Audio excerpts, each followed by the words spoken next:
L'histoire d'aujourd'hui est librement inspirée du rapport d'un témoignage anonyme que l'on peut trouver sur la chaîne Hammerson Peters en anglais.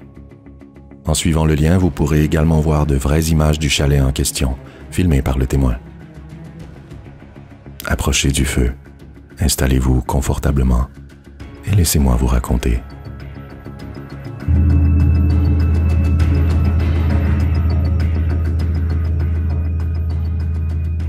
Des Wendigo sur la Côte-Nord. En janvier 2017, moi et mon épouse avons fait l'acquisition d'un chalet sur la Côte-Nord, assez loin dans les terres, un peu plus loin que le village des Escoumins. Nous avons été séduits par l'isolement de l'endroit, par le petit lac et la rivière tout près, qui nous permettraient de pêcher. La propriété est située sur un club privé, dont une barrière verrouillée à clé empêche les étrangers de passer sans permission. Le chalet est constitué de 2 chambres, dont une avec 2 lits superposés et la chambre principale avec un grand lit king. Il y a une salle de bain avec une douche et une toilette, la cuisine et une petite table à manger, ainsi qu'un petit salon avec un foyer au bois. Un petit garage se trouve à une quinzaine de mètres devant l'entrée du chalet et permet d'entreposer différents outils. Il est assez grand pour y placer ma motoneige en hiver. Je tiens à rester anonyme, mais pour les besoins de l'histoire, appelons-moi Pierre et ma femme Caroline. Nous avons seulement traité avec un agent immobilier pour réaliser la transaction. Il prétendait que les anciens propriétaires étaient en voyage ou quelque chose comme ça. Selon lui, il vendait le chalet car il voulait prendre du temps pour voyager. Il s'était acheté un condo en Floride et y passerait beaucoup de temps. Nous avons plus tard découvert que ce n'était pas toute la vérité. J'y reviendrai. Nous habitons dans la région de l'Abitibi-Témiscamingue et nous sommes dans la quarantaine. Caroline est infirmière et moi je suis mineur. En comptant les arrêts, il faut une 12aine d'heures pour se rendre au chalet. Ça fait un bon bout de chemin, mais la route ne nous dérangeait pas. Qui plus est, mon fils de 23 ans, Éric, habite à Québec avec sa conjointe et leur fils de 3 ans, Émile. Ça nous donnait donc un petit arrêt et nous permettait de les voir en se rendant au chalet. Nous nous y sommes rendus plusieurs fois en toute saison entre 2017 et 2019. Évidemment, avec autant de routes, ça ne nous a donné pas toujours, mais pour ma part, j'avais accumulé plusieurs jours de congé au travail, et me faire remplacer les vendredis et lundis m'était aisé. Pour une infirmière comme Caroline, ce n'était pas aussi simple. Je m'y rendais donc seul à l'occasion. L'hiver en particulier, où je pouvais faire de la motoneige et profiter d'un peu de solitude pour lire et oublier la routine le temps d'un week-end. Mon fils et sa conjointe nous y accompagnaient souvent, mais ils s'y rendaient aussi seuls à l'occasion, m'empruntant les clés afin de profiter de ce petit coin de paradis. À la fin de l'été 2017, moi et Caroline nous étions arrêtés aux Escoumins pour boire un café avant de prendre le chemin forestier qui mène au chalet. Un couple de gens du coin était assis juste à côté de nous et avait entendu quelques bribes de notre conversation au sujet de projets que nous avions pour la propriété. « C'est vous les nouveaux propriétaires du chalet des Murray ?» avait fait le monsieur bedonnant au travers de sa grosse moustache blanche. Il nous dévisageait les yeux écarquillés. « Oui, c'est bien nous. Vous les connaissez ?» fis-je en souriant poliment. « Mais bien sûr, on est pratiquement voisins, vous et moi alors. Enfin, à une 40aine de kilomètres près, mais quand même. »« Heureux de vous rencontrer. Je suis Tony. » avait fait l'homme en me tendant sa grosse main. Il serra fort, un peu trop à mon goût. Puis, avant même que je n'eus le temps de l'y inviter, il tira la main de sa conjointe et en moins de 2, ils étaient assis à notre table. Certaines personnes ont de ces manières. La conversation fut animée. C'était de bon vivant, comme on dit. Il nous révéla quelques bons endroits de pêche que je ne connaissais pas, puis la conversation prit une tournure étrange. « En tout cas, je vous trouve courageux d'avoir acheté ce chalet-là. Il faut une sacrée paire de couilles, sans offense, madame. » Croyant qu'il faisait peut-être référence à l'état du chalet, qui me semblait en parfaite condition, je le fixai incrédule. Il comprit mon questionnement et renchérit. « Quoi, vous voulez dire que vous n'êtes pas au courant ?»« Eh bien, non. Au courant de quoi ?» bredouillai-je en me tournant vers Caroline. Il nous raconta alors la vraie raison de la vente du chalet par les anciens propriétaires. Ils avaient effectivement acheté un condo en Floride, mais il y avait autre chose. Un soir en 2016, ils avaient prétendument été terrorisés par un démon de la forêt. Ce sont les mots qu'il a utilisés. Une créature maléfique qui était venue pour les tourmenter et qui leur avait fait si peur qu'ils avaient détalé en pleine nuit et n'étaient jamais revenus. Je regardais Caroline du coin de l'œil. Elle avait tout gobé comme si ce type était un lecteur de nouvelles ou un docteur. Je fis mine de rien, me contentant d'hocher la tête et de prendre un air accablé. En tout cas, depuis qu'on a acheté le chalet, aucune trace de ce démon de la forêt. Et vous, votre chalet n'est pas si loin, vous avez déjà vécu quelque chose? Bof, oui et non. Quand j'ai parlé à Charlie Murray la dernière fois, il prétendait que c'était une histoire de territoire, que leur chalet était sur leur territoire de chasse, quelque chose comme ça. Leur? Quoi, il y en a plusieurs maintenant? Fis-je, prêt à pouffer de rire. L'homme se rate la gorge, mal à l'aise. Eh bien, l'important c'est que ce soit du passé maintenant. Il empoigna un bout de papier et sortit un stylo de la poche de sa chemise. Il griffonna son nom et son numéro de téléphone avant de me tendre le tout. Si le cœur vous en dit, vous viendrez nous voir au chalet, un de ces quatre. Allez, on vous a assez embêté, on vous laisse. Tu viens, Louise? La dame nous salua et ils se rendirent au comptoir pour régler leur addition. Quelques minutes plus tard, le serveur nous apprit qu'ils avaient déjà payé pour nos cafés et nos pâtisseries. Ce qui, je dois l'avouer, me toucha. Je courus à l'extérieur pour les remercier, mais ils étaient déjà partis. J'ai fixé quelques secondes le bout de papier avant de le mettre dans mon portefeuille. Louise et Tony, 88 555 3401. Une fois sur le chemin de terre qui menait au chalet, Caroline se tourna vers moi. Elle n'avait pas prononcé un seul mot depuis les escoumins. Je sentais son regard me transpercer. Je tournai rapidement la tête, tâchant de maintenir les yeux sur la route sinueuse. « Quoi ?» fis-je. « Quoi ?» fit-elle, sérieuse. « Tu l'as entendu ?»« Oui, je l'ai entendu, je t'en prie. Commence pas à t'imaginer que ces trucs sont vrais. On y est allé plusieurs fois, s'il y avait quoi que ce soit, on le saurait déjà, non? En plus, même Tony n'a jamais rien vu. » Elle se renfrogna. Quand elle croisait les bras de la sorte, je comprenais vite qu'il n'y avait rien que je puisse dire ou faire qui la ferait changer d'avis. Je plaçai ma main sur son épaule et lui souris. Elle me rendit timidement mon sourire et se décrispa un peu. Je montai le son de la radio qui crachait un joyeux air de guitare et dont le chanteur suave susurrait des vers en espagnol. Je baissai la fenêtre pour prendre une grande bouffée d'air frais, sortant mon bras et laissant l'air des montagnes caresser mes doigts. Il était près de 16 heures quand nous sommes arrivés. Le chaud soleil de juillet brillait derrière le chalet. Le bourdonnement d'insectes se mêlait au doux murmure de la rivière qui se jetait dans le lac en contrebas. Les grands sapins embaumaient l'air de leur odeur sucrée. Je dois admettre que malgré mon scepticisme, l'ambiance au chalet était différente ce soir-là. J'en voulais à Tony d'avoir semé cette graine dans nos têtes. Cela dit, la beauté de l'endroit me fit vite passer à autre chose. J'ouvris les bonbonnes de propane et je vérifiai l'état des batteries. Mes panneaux solaires faisaient toujours bien leur travail et les batteries étaient chargées à bloc. Je mis en fonction la pompe à eau qui s'alimentait à même le lac, puis je démarrai le réfrigérateur qui mettrait encore quelques heures avant d'atteindre une température idéale. « Tu as faim ?» lança Caroline, fouillant dans la glacière. « Il est à peine 16 heures. J'ai envie de pêcher, tu viens avec moi ?» fis-je en empoignant la canne à pêche rangée près de la porte du chalet. « Je pense que je vais rester ici à lire un peu. Allez, va nous pêcher le monstre du lac. » Je lui souris, l'embrassai et lui dis que je serais de retour en moins de 10, les bras chargés des plus grosses truites qu'elle aurait vues de toute sa vie. Je sortis la boîte de vers de terre, mon panier et mon filet à poisson. Puis je descendis en sifflotant près du lac. Décidément, ce satané air de pop ne me quittait pas.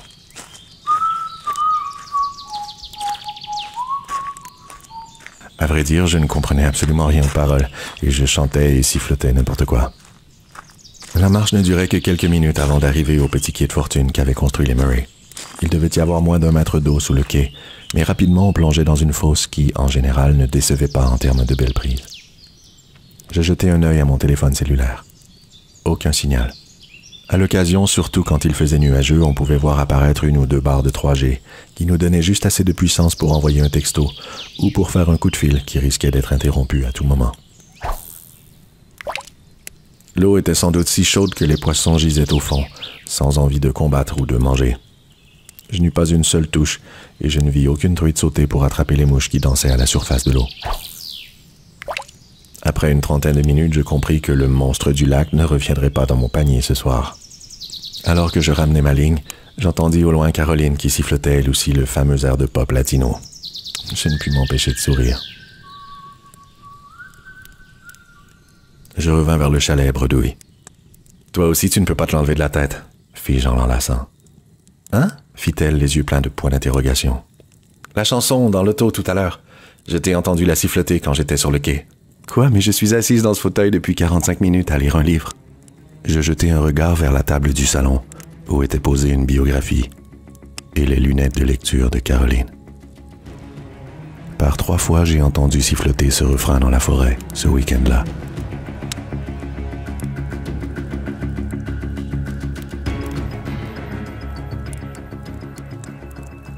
En 2019, cela faisait 2 ans que nous avions pris possession du chalet. Nous y allions un peu moins souvent qu'au tout début, mais j'y prenais toujours autant de plaisir. J'avais oublié depuis longtemps l'histoire de Tony. Tony que je n'avais d'ailleurs pas rappelé, malgré que son numéro se trouvait toujours dans mon portefeuille. Même Caroline n'y pensait plus. On y était retourné si souvent sans qu'il ne se produise quoi que ce soit que les démons de la forêt étaient de l'histoire ancienne. Le premier véritable incident qui s'est produit était à l'automne 2019. Mon fils et ma bru avaient demandé à se rendre au chalet avec leur jeune fils, Émile. Demande à laquelle j'avais acquiescé avec plaisir. C'était en pleine nuit le samedi 26 octobre et nous dormions profondément chez nous, moi et Caroline. Mon téléphone sonna, me tirant brusquement des bras de Morphée. Je tendis la main, cherchant à tâtons l'appareil posé sur ma table de chevet. Allô? Salut papa, c'est Eric. Hé, tout va bien? T'es où? Fis-je en me redressant dans le lit. Caroline avait ouvert les yeux et me fixait tandis que j'attendais la suite. Je suis au chalet. Écoute, je pense qu'il y a quelque chose qui rôde dans les bois. Je me frottais les yeux en regardant l'heure. Il était 2 heures du matin. Mon fils n'est pas le genre à faire des blagues, ni à s'inquiéter pour rien. Je me ratelai la gorge. Qu'est-ce que tu veux dire? Manquis-je. J'en sais rien, je n'ai rien pu voir. C'est monté sur la galerie, ça a gratté la porte avant de donner des coups de poing. Ça a réveillé Émile. Je ne pense pas que c'est un animal. Je pense que c'est une personne, papa. Il me raconta. Tandis que mon petit-fils de 3 ans pleurait, Eric s'était levé doucement, empoignant un couteau de cuisine, le souffle court. Il s'était approché de la porte à pas de loup. Il avait vu une silhouette d'environ 2 mètres à la fenêtre, qui se découpait dans la lumière de la lune. Alors qu'il me racontait ce qui s'était passé, je me levai pour me servir un verre d'eau à la cuisine. J'entendais mon petit-fils qui pleurait toujours derrière la voix apeurée d'Eric. « Est-ce que vous êtes en sécurité? Est-ce qu'il est parti? As-tu vu son visage? » Je pense qu'il est parti, oui. J'ai crié que j'étais armé et j'ai frappé dans la porte. Je l'ai entendu détaler. Écoute, papa, je m'excuse de t'avoir réveillé. Non, tu as bien fait. Est-ce que vous... Je voulais juste te dire qu'on s'en va. Caroline ne veut pas rester, elle est terrorisée. Je comprends. Prendras-tu le temps de mettre l'antigel dans les tuyaux, s'il te plaît? Oui, je m'en occupe. Je te rappelle tantôt. Merci. Je ne savais pas quoi dire de plus. Je me sentais impuissant et un peu bête de lui avoir demandé ça, étant donné les circonstances. Il me rappela quelques heures plus tard. Ils avaient bien fermé le chalet à la hâte et seraient de retour chez eux d'ici 2 heures. Le lendemain, il m'avait appelé à nouveau tandis que Caroline n'était pas avec lui. Il avait ajouté un détail qui me hante encore aujourd'hui. La personne avait parlé avant qu'Eric ne cogne sur la porte et ne signale qu'il était armé. Il a dit que c'était ma voix qui lui demandait d'ouvrir. « Ouvre s'il te plaît, c'est moi. » Évidemment, il savait que j'étais à des centaines de kilomètres de là, et ma voix était enrouée, comme si j'avais un chat dans la gorge. Moi et Caroline avions prévu de se rendre au chalet quelques jours après la période des fêtes. Je me disais que l'incident que mon fils avait vécu était isolé sans doute, simplement une mauvaise blague à l'approche d'Halloween. Pour ma part, je n'avais pas peur. C'était plutôt de la colère que je ressentais envers cet intrus qui se permettait de venir terroriser ma famille en pleine nuit. J'étais donc décidé à aller installer des éléments de sécurité au chalet. Comme ça, nous en aurions le cœur net, et cela dissuaderait peut-être les rôdeurs de s'approcher du chalet.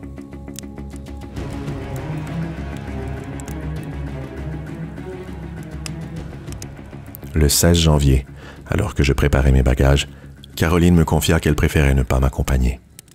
Son visage témoignait de l'inquiétude qui l'habitait, et je n'insistais pas pour qu'elle vienne. Vers 4 heures du matin, j'embarquai ma motoneige sur le plateau de mon pick-up et je fourrai mes bagages et ma glacière dans la cabine. Je m'étais acheté une carabine par souci de protection avec le permis de port d'arme à feu, dont je plaçais l'étui au pied des bancs passagers à l'arrière. Finalement, il me restait juste assez de place pour l'équipement de sécurité, une caméra et des détecteurs de mouvement, toujours dans leur boîte non déballée. Je n'arrêtais pas à Québec chez mon fils Eric. Je tenais à arriver avant le coucher du soleil, ce qui ne me laissait pas beaucoup de marge de manœuvre. L'obscurité serait là autour de 17 heures. Vers 13 heures, j'arrivai au traversier de Baie-Sainte-Catherine, où l'embarquement se fit presque instantanément. Je quittai la camionnette pour respirer l'air vif, malgré les moins 15 degrés qui régnaient. Le fjord du Saguenay s'étendait devant moi figé sous la glace, tandis que le vent mordant me fouettait le visage, s'insinuant dans ma gorge et dans mes bronches. Je resserrai mon manteau, sentant une angoisse monter en moi. Était-ce vraiment une bonne idée de m'aventurer là-bas seul? Je secouai la tête, tentant de chasser ces pensées sombres. Tout se passerait bien. Après tout, quel rôdeur viendrait se perdre dans une forêt aussi reculée en plein hiver? Demain, j'installerai mon système de surveillance, puis le lendemain, je serai déjà sur le chemin du retour. Tout se passerait bien, me répétais-je en remontant à bord du pick-up. Vers 15 heures, j'arrivais devant la barrière verrouillée. Le petit stationnement adjacent, bien déneigé, m'offrait un emplacement parfait pour garer la camionnette. Après avoir sorti la motoneige, je la chargeai avec tout mon matériel. Aucun autre véhicule à l'horizon, et le ciel commençait à s'assombrir à une vitesse inquiétante. Je devais faire vite. Profitant d'une brève fenêtre de réseau cellulaire, j'envoyai un message à Caroline juste pour lui dire que j'étais bien arrivé et que la route s'était déroulée sans encombre. Je ne sais pas pourquoi, mais à ce moment, je pensais à Tony et Louise. J'extirpai mon portefeuille de mon sac à dos et saisis le petit bout de papier froissé sur lequel l'encre avait fané avec le temps. Je composai le numéro. Oui, allô? Bonjour Tony, c'est Pierre. Le silence de Tony me fit comprendre que je devrais lui donner davantage de détails. Je suis votre voisin de chalet, on s'est rencontrés il y a quelque temps, avec votre épouse Louise et ma femme Caroline. Dans un café, aux Escoumins. Le silence sembla durer une éternité. Oui. Est-ce que tout va bien? Je suis désolé de vous déranger, je serai au chalet pour les 2 prochains jours. Je voulais simplement vérifier si par hasard vous étiez dans le coin. Oh, on allait faire un tour, oui. Sans doute samedi soir. Vous voulez venir nous dire bonjour? Eh bien, je voulais surtout vérifier si quelqu'un se trouvait dans les parages. Je n'avais aucune envie de me rendre jusqu'à son chalet. Embêté, je poursuivis. Enfin, je serai difficile à joindre car la connexion est mauvaise et Pas de problème, Pierre. C'est bon de savoir que vous serez là aussi. Merci. Ce serait bien de se revoir bientôt. Si jamais vous voulez passer... C'est noté, Pierre. Ok, au revoir. Bon, je ne savais pas ce qui m'avait poussé à lui téléphoner. Un instinct, peut-être. Je plaçai mon téléphone dans la poche intérieure de mon habit de motoneige, avant d'enfiler mon casque puis de démarrer en trombe. Le chemin au-delà de la barrière n'était pas déneigé car l'association des copropriétaires du club ne souhaitait pas investir pour l'entretien hivernal. Le chemin se transformait donc en sentier de motoneige l'hiver, et on pouvait voir que d'autres étaient passés dans les jours précédents. Je suivis simplement la piste jusqu'à l'allée menant à mon chalet. Aucune trace de motoneige n'y menait, et je dus me frayer un chemin dans l'épaisse poudreuse.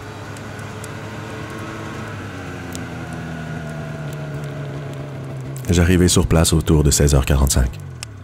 Tout semblait en ordre et la neige immaculée me rassura. Personne n'était venu rôder, du moins pas depuis plusieurs jours.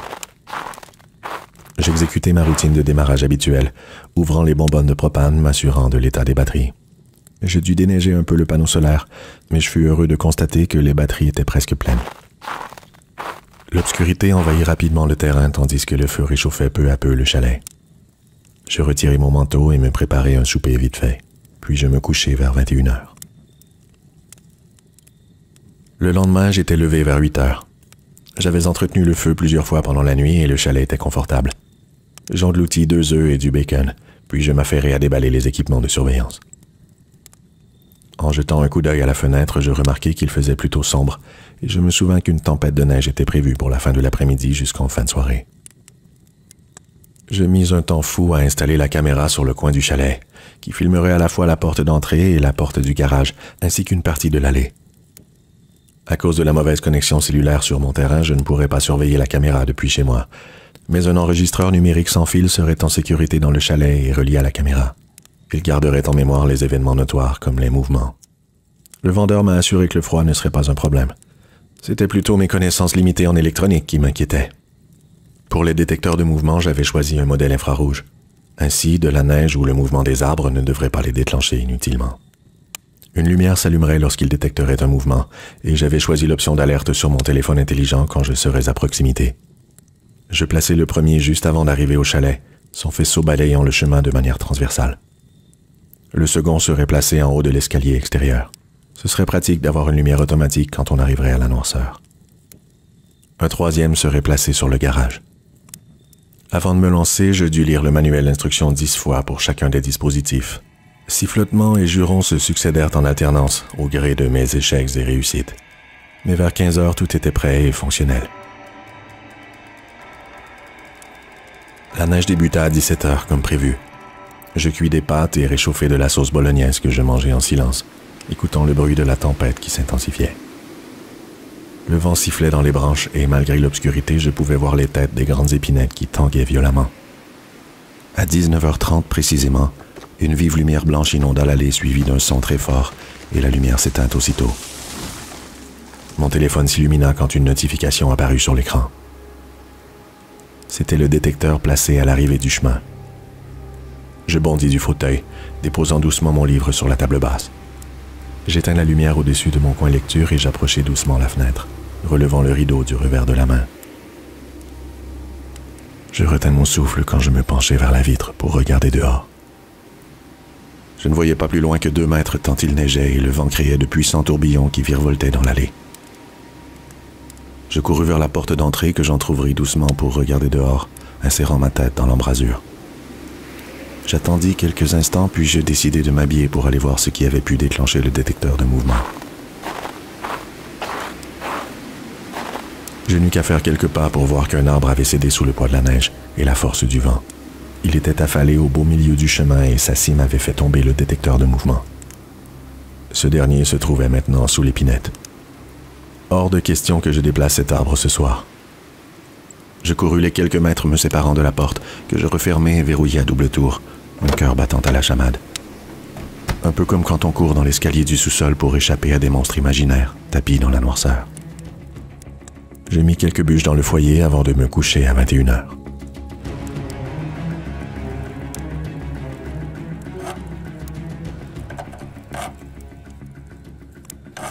Un grattement me réveilla vers 22h30. Je dormais profondément depuis peu et je mis quelques instants à dissiper le brouillard qui enveloppait mon esprit. Le bruit provenait de la façade nord du chalet, juste sur ma gauche. C'était comme si on frottait le revêtement avec un accessoire métallique. Un autre bruit, comme des barils de métal que l'on cognerait, provint de l'avant du chalet à l'extérieur. Je pensai tout de suite au garage. L'adrénaline acheva de me réveiller tandis que j'enfilais mes vêtements. Le vent soufflait toujours dehors, et je me dis que je m'en faisais peut-être pour rien. Une petite voix à l'intérieur me dictait pourtant le contraire. Je venais d'enfiler une paire de chaussettes quand le bruit en direction du garage survint de nouveau. Je tournai la tête rapidement, les yeux écarquillés. J'empoignai mon téléphone sur la table de chevet. Le détecteur de mouvement sur le garage avait déjà envoyé 3 notifications. Merde, pensai-je. À quoi bon activer des notifications si le son de mon téléphone était coupé alors que je dormais? Je fis glisser le bouton sur le côté de l'appareil pour réactiver la sonnerie, puis j'ouvris l'application de la caméra. L'image ne chargeait pas. Une petite roue tournait à l'infini alors que je m'impatientais. « Allez, allez !» Frustré, je jetai mon téléphone sur le lit. Saloperie! C'est fou tous les scénarios qui nous passent par la tête dans des moments comme celui-là. Je me trouvais stupide d'être venu ici seul. Je maudissais le vendeur du magasin d'électronique. Les grattements reprirent sur le mur nord, et je me dis que ça ressemblait de moins en moins au bruit du vent dans les arbres. Je pensais qu'il pouvait s'agir soit d'un animal venu fouiner dans mes affaires, soit d'un voleur qui n'avait peut-être pas remarqué les traces de ma motoneige, sans doute déjà ensevelie sous plusieurs centimètres de neige. J'attrapai ma carabine que j'avais placée dans l'armoire de la chambre, et j'y insérai des balles. Pourtant à l'aise avec la manipulation d'armes à feu, à cet instant je tremblais comme une feuille. J'enfilai mon manteau et mes bottes avant de prendre une grande inspiration. Je soufflai d'un trait et j'ouvris la porte rapidement. Le blizzard s'était calmé, même si une petite neige tombait toujours doucement. Ce n'était qu'une accalmie, on annonçait des vents forts et de grandes quantités de neige pendant la nuit. Je savais que le détecteur de mouvement au-dessus de la porte trahirait ma présence. Je n'osais pas faire un pas en avant. Je plissai les yeux pour mieux voir. L'avant du garage était baigné de lumière. Quelque chose avait bel et bien déclenché le détecteur. Mais quoi? Rien ne bougeait, à l'exception des flocons de neige qui dansaient dans la lumière. Je fis un pas en avant. La lumière du détecteur de mouvement s'alluma. Je criai. « Y a quelqu'un » Une bourrasque de vent me servit de réponse. Je fis quelques pas et tentai un cri strident dans l'espoir de faire fuir un éventuel animal. « Hey! Hey! Hey! » Rien. Quelque peu rassuré, je descendis l'escalier pour aller jeter un œil dans le garage, que j'approchai doucement. La porte était fermée et il n'y avait pas de traces dans la neige. Je déverrouillai le cadenas avant d'ouvrir doucement la double porte. Je déposai mon arme juste à côté. Malgré la pénombre, je pouvais voir la silhouette de ma motoneige et mes outils posés au pied de l'établi. Un rapide coup d'œil me montra qu'il ne manquait rien. Je sortis tandis que la lumière du porche du chalet s'éteignit à cause de l'inactivité. Je refermai les portes et verrouillai le cadenas quand un bruit attira mon attention sur le toit du garage. J'eus à peine le temps de lever les yeux que la lumière au-dessus du garage s'éteint avant de tomber sur le sol devant moi. C'est comme si le dispositif avait explosé en 1000 morceaux. Je m'adossai à la porte, ramassant la carabine que j'avais déposée juste à côté. Je regardai la porte du chalet. À la course dans la neige, j'y serais en moins de 15 secondes. Tant pis, je pris mon courage à deux mains et mes jambes à mon cou. Pendant que je courais, un cri étouffé retentit derrière moi. Juste comme je refermais la porte, une masse sombre se trouvait perchée au-dessus du garage et se déplaçait habilement sur ses 4 membres. La créature était mince et longue. Elle devait mesurer plus de 2 mètres. Je n'eus pas le temps de voir de quoi il s'agissait exactement. La chose sauta dans un arbre tout près, faisant tomber de gros amas de neige depuis les branches chargées. Je verrouillai le loquet et je courus vers la chambre avec mes bottes encore pleines de neige. J'attrapai mon téléphone et je revins m'accroupir près de la porte, les yeux rivés sur la fenêtre du salon dont les rideaux étaient toujours ouverts. 2 barres de signal 3G étaient illuminées en haut de l'écran de l'appareil. Je n'appelais pas la police, je ne pouvais que penser à Caroline. Je composai le numéro de notre ligne fixe, espérant qu'elle ne soit pas déjà endormie. Oui? Salut ma belle, chuchotai-je. Pierre? Est-ce que... Je la coupai. Je ne sais pas si j'ai beaucoup de temps, je dois faire vite. Pierre, tu m'inquiètes, est-ce que... Il y a quelque chose dehors. Ce n'est pas humain. Tu me fais une blague? Appelle la police. Écoute-moi bien. Je ne sais pas si le signal va rester longtemps. Contacte Tony. Il est à son chalet.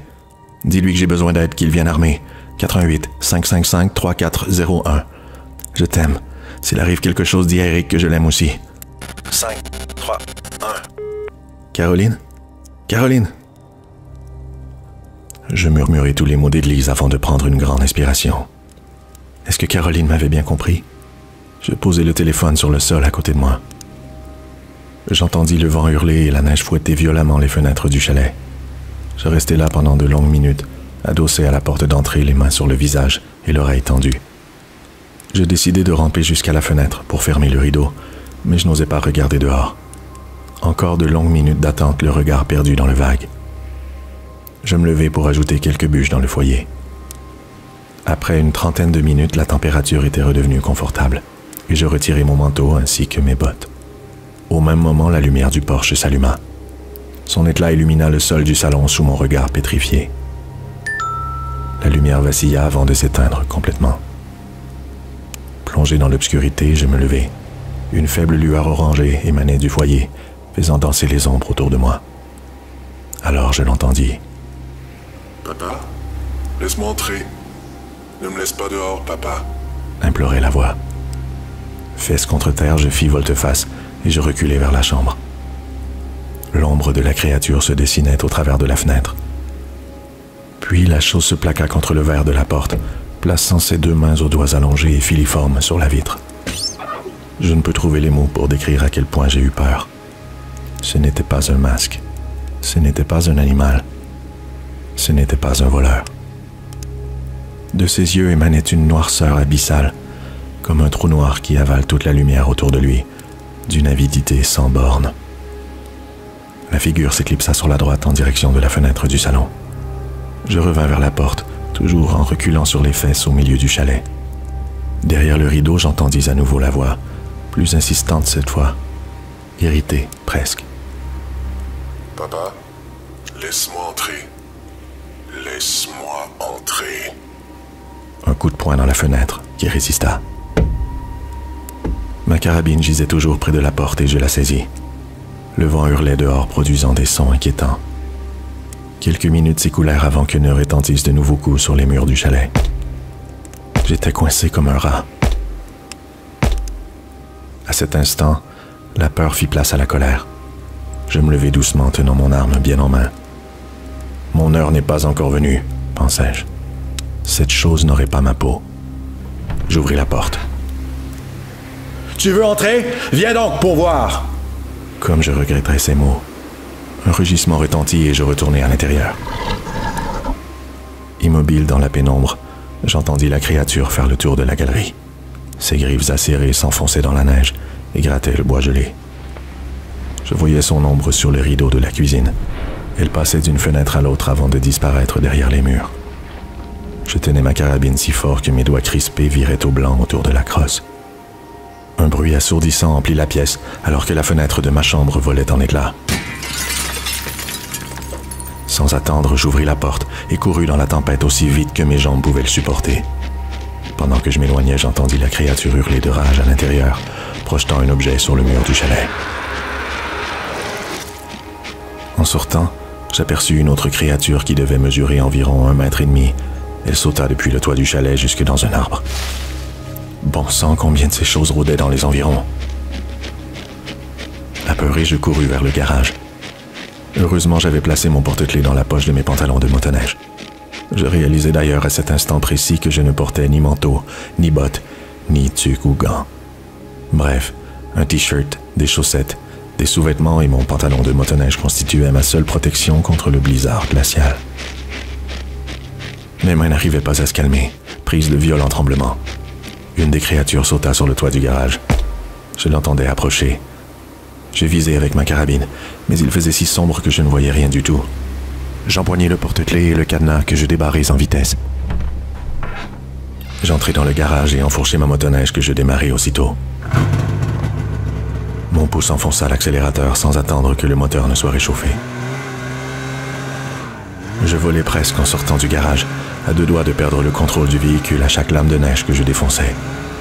Je parcourus à peine quelques dizaines de mètres quand je réalisai que l'épinette bloquait toujours le passage vers la sortie. Il n'y avait aucun moyen de la contourner. J'étais pris au piège. Derrière moi, j'entendais les respirations haletantes des créatures qui se rapprochaient dangereusement. Fuir ou se battre. Je choisis la fuite. Après cette décision, tout se déroula au ralenti. J'enfonçai l'accélérateur et je sentis l'inertie me tirer vers l'arrière.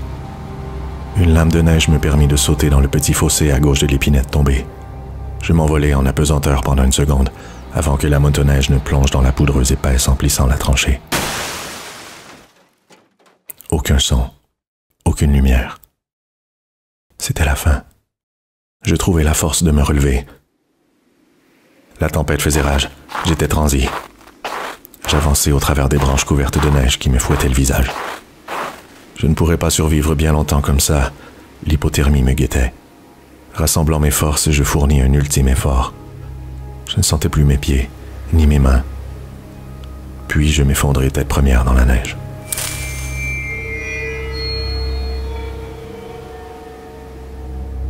Mets-le près du feu.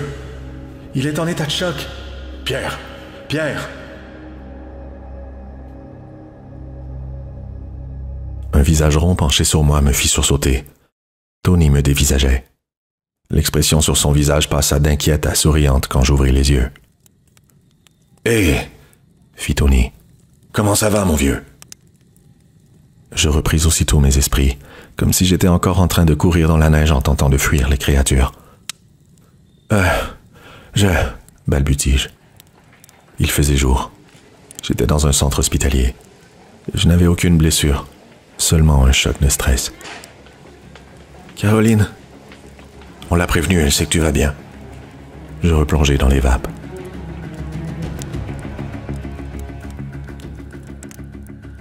Le lendemain, Tony m'avait ramené au chalet. La neige avait recouvert toute trace des événements de la veille. Il m'aida à déplacer l'arbre tombé en coupant de gros tronçons avec sa scie mécanique. La caméra avait cessé de fonctionner autour de 22 heures, probablement parce que j'avais mal réglé quelque chose. Nous avons placé une grande feuille de contreplaqué sur la fenêtre brisée de la chambre, dans laquelle la neige s'était engouffrée et avait fondu sur mon lit, désormais trempé. À l'exception d'une chaise brisée qui gisait contre le mur près de la porte, tout était en place. J'ai fait le nécessaire pour fermer le chalet et je n'y suis pas retourné de l'hiver. Tony m'a rappelé à la fin janvier. Il m'a référé un type décipite qui pourrait peut-être m'aider. L'homme était un aîné Inou. Je l'avais autorisé à se rendre au chalet pour qu'il performe ce qu'il appelait un rituel de purification. En avril, la pandémie de COVID-19 avait commencé et les mesures de confinement aussi. Nous nous sommes rendus au chalet avec Caroline et nous avons réparé les fenêtres. Je reste traumatisé de cet événement, mais depuis, il ne s'est rien produit d'autre. Peu importe ce que l'homme décipite a fait, je crois que ça a fonctionné, pour l'instant.